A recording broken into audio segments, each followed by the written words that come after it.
Look, let's be real. When someone says Isekai, half of you probably just yawned. Another hero reborn as a slime? Another harem protagonist grinding levels while shouting anime catchphrases? We've all seen enough to feel burned. But hold up, 2024 and 2025 are smashing that stereotype harder than Subaru smashing his own sanity. Here's what's crazy. Nearly 4 out of 10 shows this spring were fantasy or isekai, according to Crunchyroll and Mal data. But the real winners? They're ditching empty power trips for quiet grief, palace coups, and healing real trauma. Forget yelling while slapping monsters. This new wave digs deeper. Frieren didn't just win Anime of the Year. It completely redefined how Isekai handles time and loss, becoming what IGN called the spirited away of episodic fantasy. So if you think Isekai is just lazy wish fulfillment, these 10 shows will drag you kicking and screaming into 2024's evolution. Starting strong, Frieren, Beyond Journey's end season. 2 hits Crunchyroll July 7th as the undisputed heavyweight champ. Wit Studio took over from Madhouse for Season 2, and yeah, fans panicked until Jump Festa 2023 showed those stunning art demos smooth move. What? Now Frieren's back, chasing memories across centuries with that calm intensity that makes you cry over grocery shopping. Crunchyroll stats show it peaked #1 globally within 24 hours per episode, beating Demon Slayer Season 4 for fastest global reach, and is holding a solid 9.15 on Mal with over 2 million users. Why is it topping charts? It's the anti-isekai, no hero complex, no screaming. Just an elf quietly processing grief by watching seasons change and cherishing fleeting human lives. That Season 1 award win wasn't luck, it meant the genre was finally waving goodbye to cheap power trips. Season 2 brings more of that soul-crushing quiet beauty. If you skipped it thinking elf anime boring, you're missing anime's emotional masterclass. Next up, Rate 0. Starting life in another world Season 3 Part 2 lands October 2nd. Let's address the elephant. Part 1 dragged painfully slow through one mansion arc across 25 episodes. Director Masaharu Watanabe called it necessary for emotional impact, but viewers definitely noticed the slump. Concurrent viewers dipped noticeably by the finale. But Part 2? It's the Sanctuary arc, the real meat, where Subaru finally stops screaming about being used and actually grows the hell up. Crunchyroll's top 5 status proves solid fan trust. But the real hype is this arc redefining trauma recovery in Isekai no cheat skills. Just gritting your teeth through hell loops to protect people who'll never know your pain. If Part 1 was the appetizer, Part 2 is the main course where Rate 0 justifies its rightfully earned reputation. Stick with it, or trust me, you'll regret missing Subaru's hardest won victory yet. Now let's flip the script with Tearmoon Empire Season 2, hitting July 2025. Why is it special? Because Princess Mia isn't trying to save the world, she's trying not to get executed. Crunchyroll nailed it. Isekai meets House of Cards. The Season 1 hook? She gets guillotined for selfishness, wakes up 6 years earlier, and uses her foreknowledge to manipulate court politics like a boss. No swords, no spells, just brutal political chess. And here's the wild part. This light novel started as a self-published doodle online with 0 publisher and 0 hype until reader excitement forced overlap to pick it up. Season 2 switches studios to militancy, sparking fan panic over design changes, but studio samples calmed everyone down. This isn't your chosen one nonsense. It's a villainous learning survival through pure strategy, proving Isekai can thrive on wit, not wall breakers. Speaking of flipping tropes, the Great Cleric premieres July 4th. Imagine waking up in a fantasy world, expecting to swing swords or shoot magic. No, our guy Leon chooses to be a healer inspired by realer nurses during the pandemic, according to A1 Pictures. Calm under pressure, practical, 0 ego.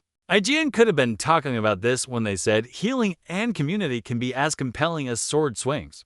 Director Yukihiro Aoba nailed it at Anime Expo. Audiences crave emotional weight, and shows like The Great Cleric prove it. Crunchyroll reviews praise its novel premise and calm pacing, no world-ending stakes, just saving lives one triage at a time. It's Isekai light where the fantasy feels lived in.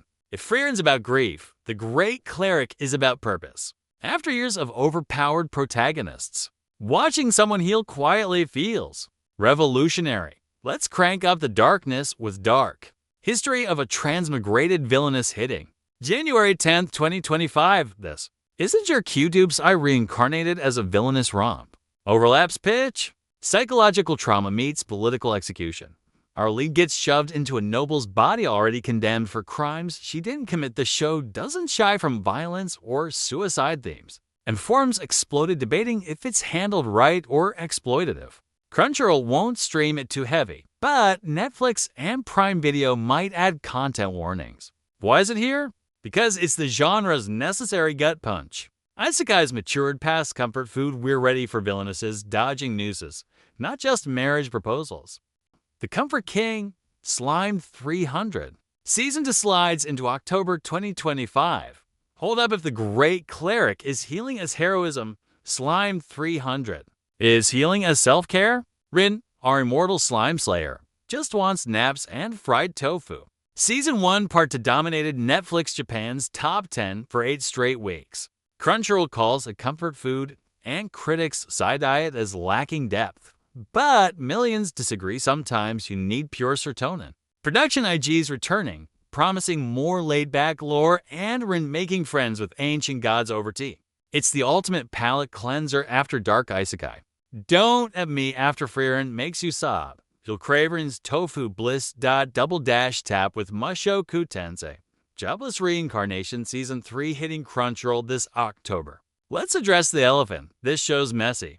Rudius is problematic. But Season 3 dives into the Demon Continent. Our Quit Studio confirmed a darker tone.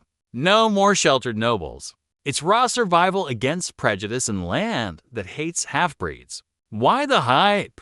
Crunchyroll's most anticipated anime poll crowned it with 68% of over 150,000 votes. Yeah, it got delayed from spring 2024 due to unforeseen circumstances and international co-production. But here's the thing.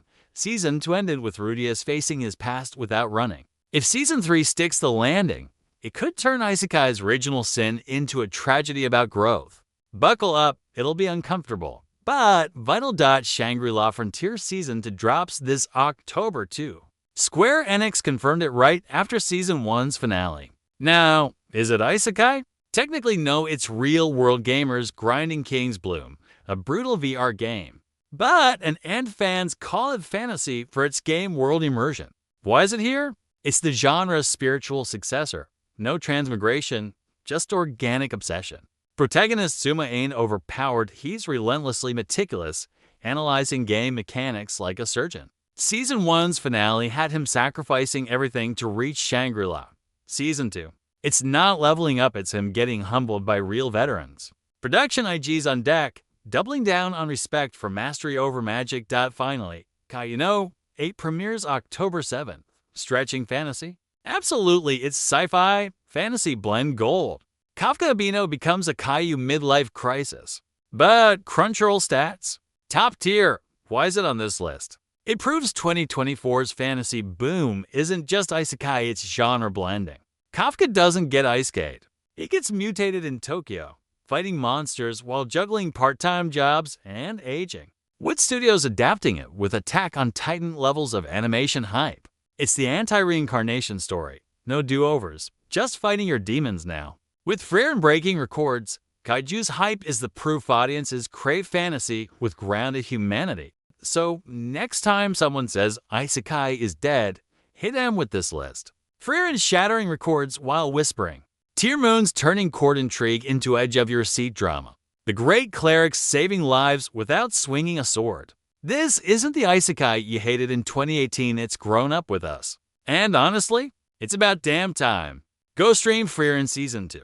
Watch me outmaneuver executioners in Tearmoon. Let the Great Cleric remind you healing matters and you'll see exactly why this genre is not dying. It's finally living.